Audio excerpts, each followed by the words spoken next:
My daughter and I love shell hunting whenever we go to the beach, and our little collection has grown. I thought it would be fun to find unique ways to display our treasures, and I've been collecting ideas for some time now. I have a Pinterest board chock full of beautiful crafts and art projects, and Claire and I decided to try some this week. I feel like the possibilities are endless.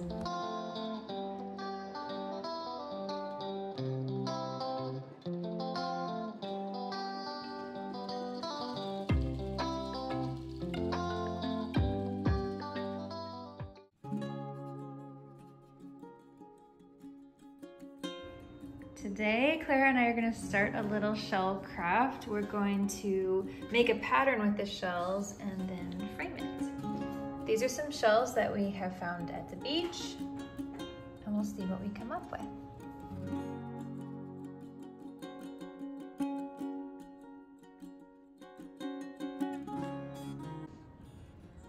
Sorted them all out. This is my very old shell book.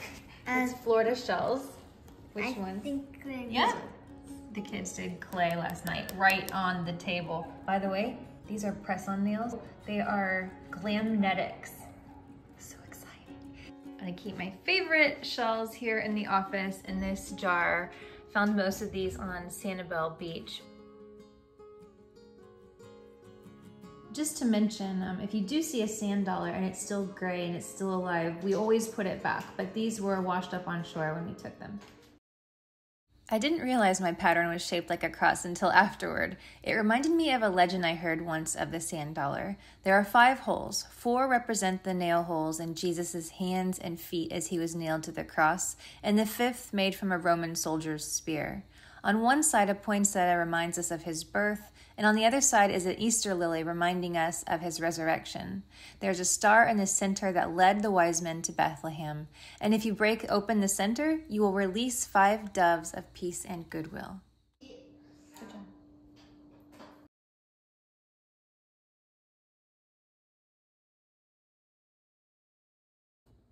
So Claire was experimenting, decided she doesn't like it, so we're gonna take the matting off, and I told her I thought it would be pretty to do like a pale purple color. Might be better than it would have been before. Yeah? Is this enough? Yeah, that's good, they're blending. Go ahead and get this wet too so you can blend that in. That looks really pretty, don't you think? I'm so glad I messed up. That's art, right?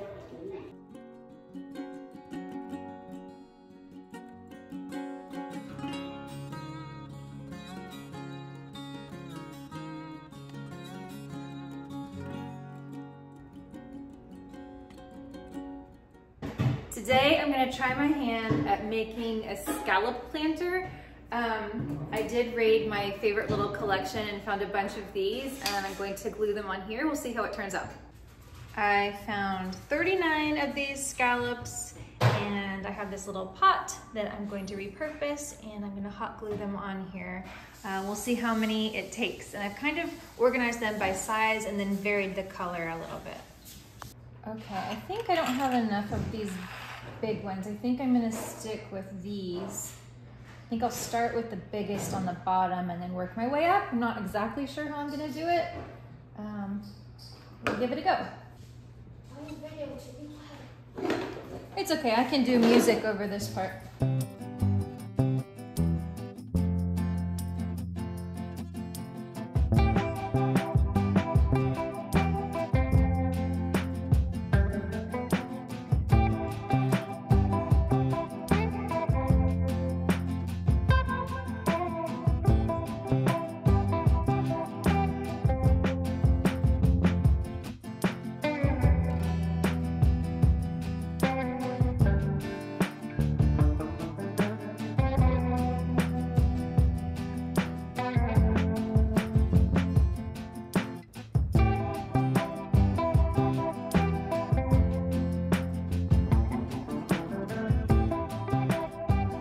So far, I haven't spent any money on these projects, but I did, for this next one, buy some pre-made grout. By the way, I'm thinking that these would make really great homemade gifts for Christmas or birthday, Mother's Day, something like that. Even if you did have to purchase the picture frame for the art Or I got the pot, it was a 4-inch pot. I got it from the Dollar Tree, so that project was only $1.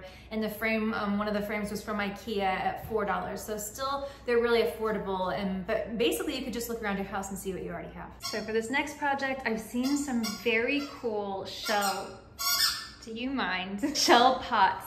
So I'm gonna try my hand at this. I'm kind of a little nervous to try, but I'm gonna use these shells and I'm gonna hot glue them on first in a pattern that I like. And then I'm gonna take the grout, and this says to spread it on and then clean it up. So, and then wait 24 hours. So I have my sponge and I have my gloves. I think this would be better to do outside, but it's very hot today, so I'm going to do it in here underneath a garbage bag, or rather on top of a garbage bag. You're probably tired of watching me hot glue things, so I will go ahead and time lapse this.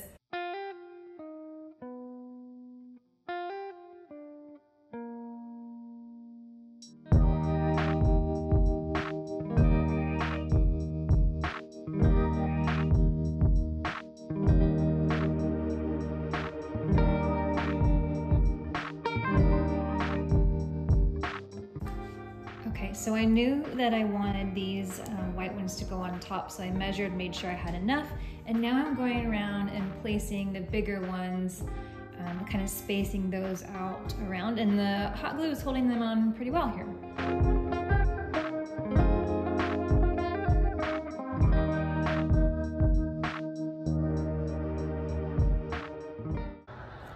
Okay, that didn't take long. I just went in and filled in all the spaces, and I found it helpful to sometimes turn the shells upside down. Maybe the color was prettier or it just fit in the space better. So that's it for today. This is what it looks like. I wasn't sure what the consistency would be. I was gonna try to kind of put it in a bag and see if I can kind of pipe it in there. I don't know, I've never worked with this before.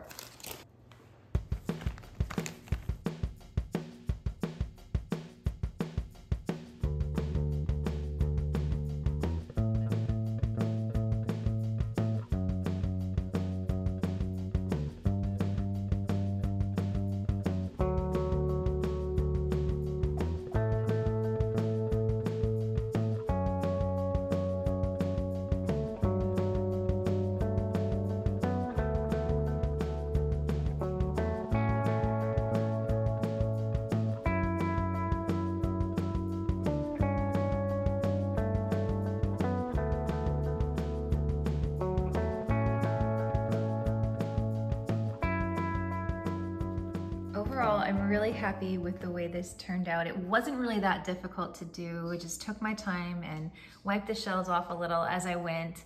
And you know, I saw these online and people are charging hundreds of dollars. Like the one I saw was $800. I'm not sure why, because you can do this yourself.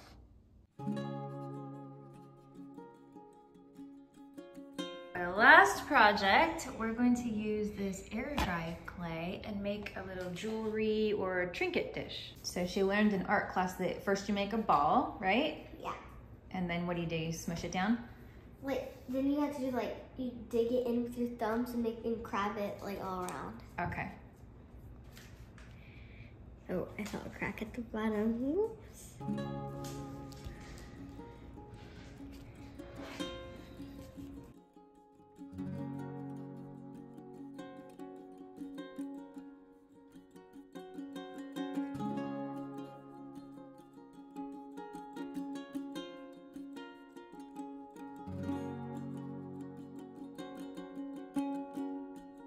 She did such a great job on this. I'm gonna wait for it to dry completely, and then I'm gonna seal it with one of these just because I have it on hand and give it a little bit of a shine and maybe a little bit more of a protective coat.